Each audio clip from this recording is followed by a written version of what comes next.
Here's 5 tips to make you gold or save you gold with the upcoming patch 1.9 in New World. Now, I do still currently have COVID, so my voice is perhaps sounding a little bit weird. I'm mostly okay though, so don't worry about me. However, I do want to give a big shout out to my YouTube members. I do truly appreciate you guys, and if you want to support me growing the channel, that's the best way to do so. So let's start with the first point, and that is going to be combat trophies. I recommend right now not buying any, and if you're holding on to them, maybe selling them. And why that is because it's basically going to be easier to get them. Now, maybe easier isn't the right word, but it is going to be more consistent. Essentially, the legendary trophy materials are going to have shard versions of them, which are like minor fragments of the main one, and if you get 100 of these, you can then convert them into the main legendary material itself. Now, you do need 100 of them, so it's not like going to be super easy to get them, but it is effectively taking out a lot of the RNG. Now, New World is doing this a lot lately as sort of like a bad luck prevention, like they did it with the turkey, for example, and I think this is a good change. However, it will affect the price of combat materials because now you can simply get them more consistently,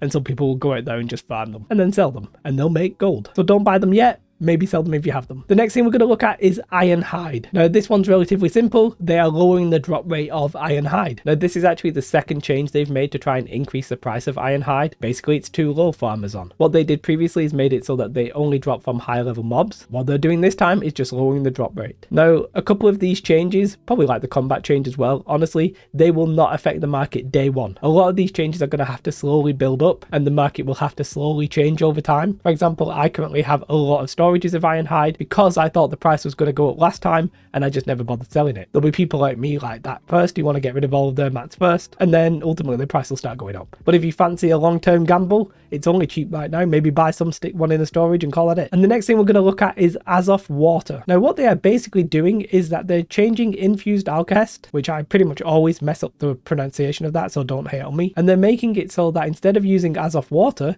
it is now going to just use Azoth. Now, I'm not 100% sure why they've made that change, but it's basically going to take out one of the uses of Azoth Water. I still think it'll have a place for the proficiency potions, but ultimately there's going to be less demand on it, therefore the price should drop. Now, it's a bit of a meme on the channel to talk about vials of suspended Azoth. They probably not going to be too affected by this, if we're honest. Azoth is so easy to get at this point. I don't think anybody's really stressing over vials of Azoth. And the next thing is related to infused potions a little bit, in fact, infused Alcest, and that is aloe gel and hyssop. So you may or may not know this, but when you craft something, you have a percentage of getting extra materials, and this applies to infused Alcest. Now, currently on the live servers, if you use hyssop or you use aloe gel, you have a 20% chance of getting extras, right? But they're changing that on the PTR so that hyssop, I think, is going down to like 10% and aloe gel is going up to 35%. Now, I think this change again will take a while for people to sort of realize what they've done, but ultimately you don't really want to be using hyssop to create your infused Alcest. You want to be using your aloe gel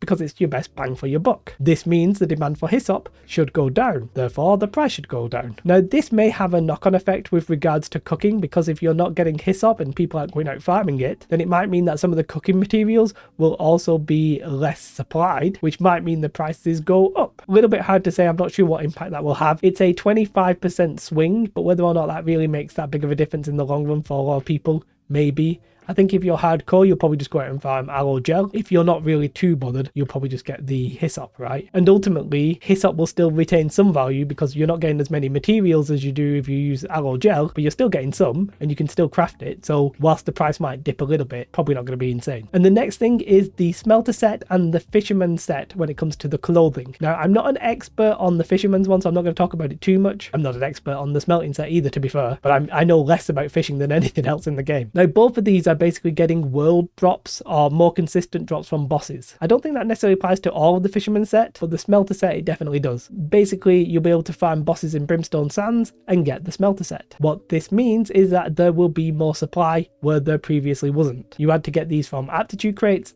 Now you can go ahead and farm them, and thus the price should fall down a little bit. So maybe don't buy a smelter set right now, and if you're holding on to one to sell, maybe sell it right now. Again though, this change will probably take a little while to filter through into the system and before the market really starts changing. But that's 5 things that are happening to the economy in New World in the next patch, and I just wanted to make you aware of them all. Again, a big shout out to my YouTube members, Melinda Fish, Icon, they are Shattered Mountaineers. That's like the highest tier I have. Big shout out to you guys. Thank you very much for supporting the channel. And if anybody else wants to support me growing this channel, then that is the best way to do so. Well, becoming any tier is completely fine. You don't have to be giving me like a shed ton of money. I do appreciate you guys, but I'm very appreciative of everybody. What you should definitely do though is have a most beautiful day, like and subscribe. Goodbye.